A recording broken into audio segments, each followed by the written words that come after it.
políticos fazem política sempre pressando para frente.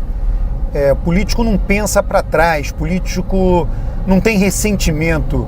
Para os políticos, a história é importante.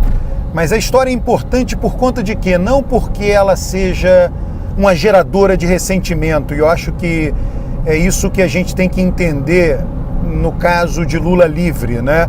Não que haja um ressentimento. A história é importante porque ela demarca terrenos, né? Então aí, esse eu acho que é a principal ressalva para começar a falar da implicação de Lula livre, né? Qual a implicação de Lula livre, né? Primeiro, um terreno claramente demarcado do ponto de vista de Lula. Se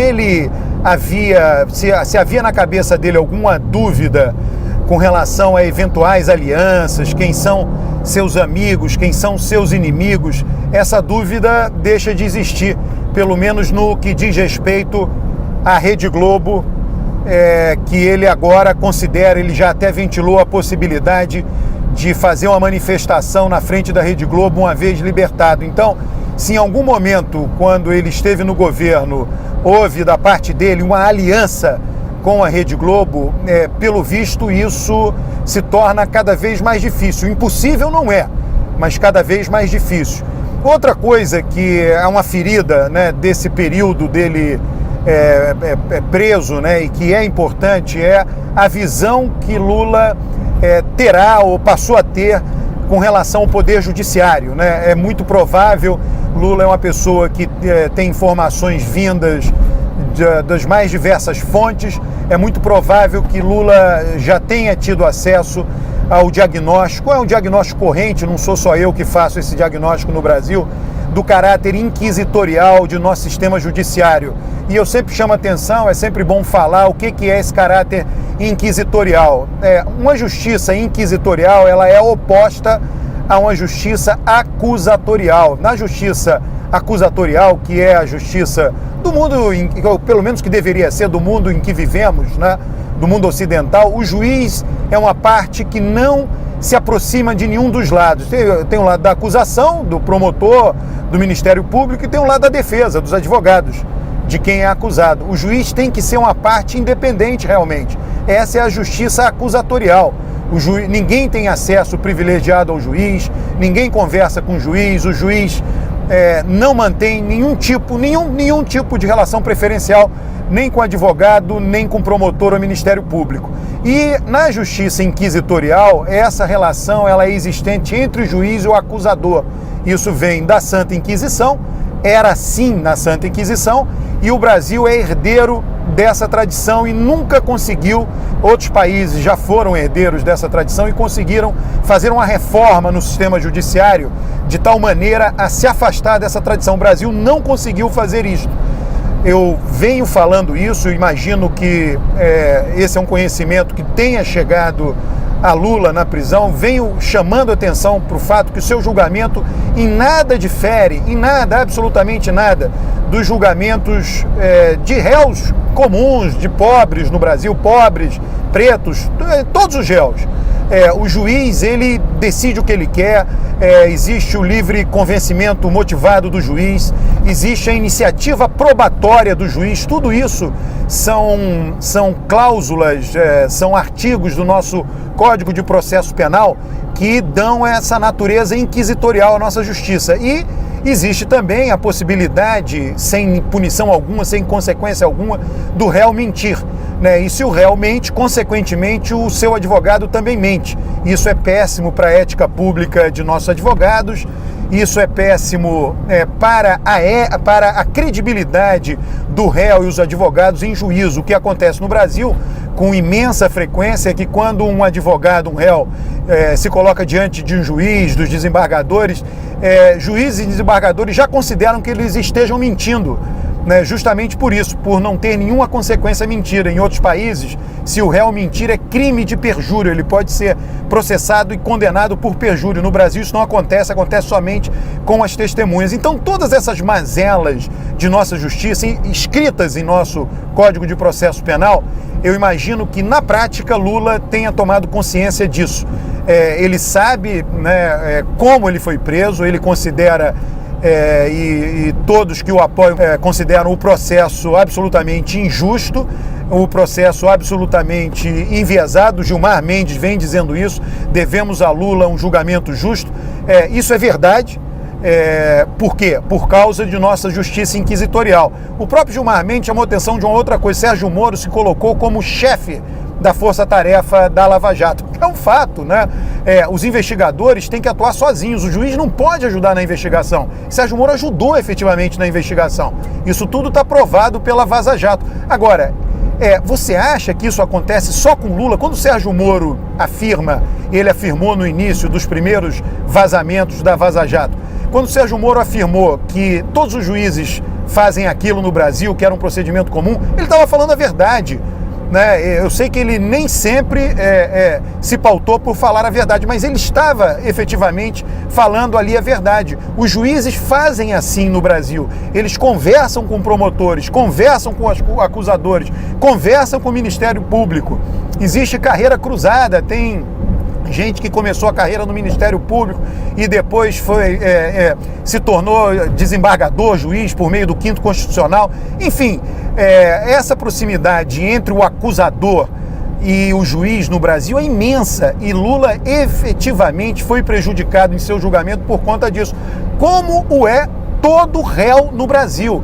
Todos os réus são prejudicados, com raras exceções. As exceções existem para confirmar a regra. Todos os réus são prejudicados pelos procedimentos de nossa justiça e de nossos juízes. Procedimentos práticos, reais, né? E que aí tem essa disputa, constitucionalistas, os juristas constitucionalistas versus os processualistas. Os constitucionalistas insistem que tais julgamentos vão contra a Constituição brasileira. Mas não é a Constituição que julga, prende, indicia, é o processo. Então os processualistas é que realmente contam para o destino de um réu. E eu acho que Lula livre implica de uma consciência diferente da parte dele com relação aos procedimentos da justiça. Então eu mencionei primeiramente esse desalinhamento, que já houve um alinhamento no passado entre Lula e a Rede Globo. O segundo, talvez ele saia, né, e pense de uma maneira diferente do nosso poder judiciário e possa ser uma força de reforma na direção de um judiciário acusatorial efetivamente e portanto democrático. E uma terceira coisa importante também nesse período de Lula na prisão diz respeito aos seus aliados verdadeiros, aqueles que se importaram com o fato de ele estar na prisão e que foram sempre entusiastas do movimento Lula livre. Ele sabe, é um político de mão cheia, ele sabe das diferenças entre os políticos, de dentro do PT, de fora do PT. O caso clássico é o caso de Ciro Gomes, e a frase dele, Lula tá preso, né? E aí depois falou uma palavra lá de baixo calão. O Ciro Gomes, o próprio Lula, numa entrevista recente, deixou claro, quer dizer, aonde é que o Ciro Gomes está com a cabeça? Ele perguntou, o que é que ele tem na cabeça? Não dá para entender.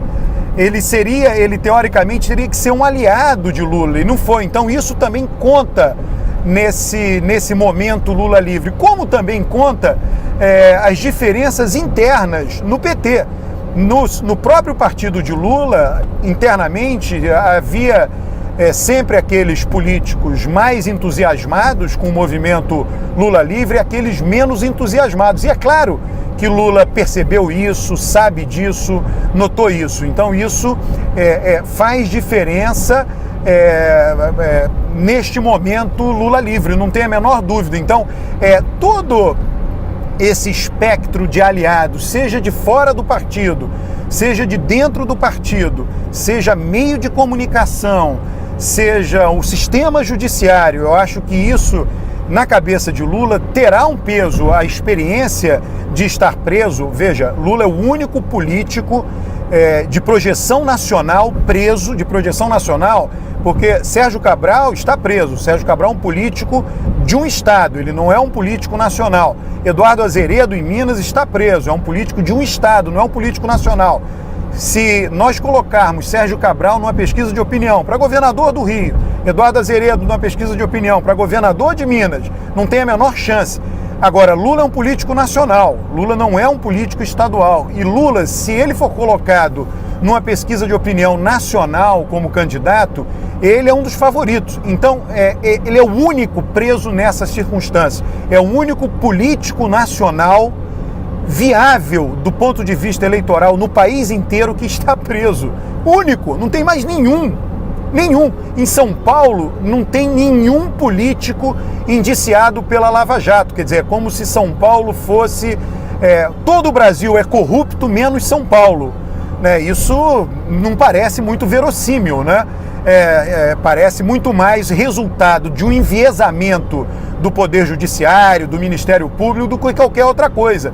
Se a corrupção de fato é um fenômeno disseminado no Brasil, existem políticos corruptos em todo o país. Então como é que em São Paulo não acontece nada? Tá? Então isso é um ponto para reflexão. Bom, então voltando ao tema de Lula, quer dizer, Lula, ele como qualquer um que passou por tudo que ele passou, quer dizer, ele sente o peso da prisão, sente a injustiça da prisão por ser o único líder nacional viável eleitoralmente preso, e aquilo deixa uma marca muito profunda. E essa marca muito profunda, pensando para frente, tem a ver com quem ele julga ser seus reais aliados. Pessoas, não é que ele vai desconfiar totalmente dos políticos, como eu disse logo no início do vídeo, político não tem ressentimento, mas é claro que eles vão para o final da fila. Ele pode muito bem se aliar com aqueles que não foram entusiastas defensores do Lula livre, mas ele será um aliado no final da fila e não na frente da fila. Então a fila mudou enquanto ele esteve preso, enquanto nesse período da prisão. A mudança da fila é importante. Foi para frente da fila dos aliados de Lula aqueles mais entusiasmados, os maiores entusiastas do movimento Lula livre, foram para trás da fila os menos entusiastas e foram para o outro lado, talvez até de uma maneira irreversível, aqueles que contribuíram pesadamente para que ele fosse preso e ficasse nessa circunstância esdrúxula do ponto de vista do PT e de seus partidários, de ser o único líder nacional eleitoralmente viável preso. Então, aqueles que contribuíram efetivamente e ativamente para a sua prisão, é claro que daqui para frente são personas, e já há muito tempo, personas não gratas de Lula. Se eles em algum momento já foram aliados, e aí é possível até que ele reveja a cultura jurídica do PT, a cultura interna jurídica do PT, que foi responsável pela indicação de ministros como Fachin, Barroso, Fux. Tudo isso será motivo de revisão da parte de Lula, eu não tenho a menor dúvida, como político experiente, político de mão cheia que Lula é. Tá? Então era basicamente isso, é um ponto para reflexão neste momento importante da vida política brasileira, da vida nacional brasileira. Lula em plena atividade, Lula sendo capaz de se reunir com seus aliados, sendo capaz de articular o que estará na cabeça dele, o que terá mudado em função dessa experiência traumática desse aprisionamento.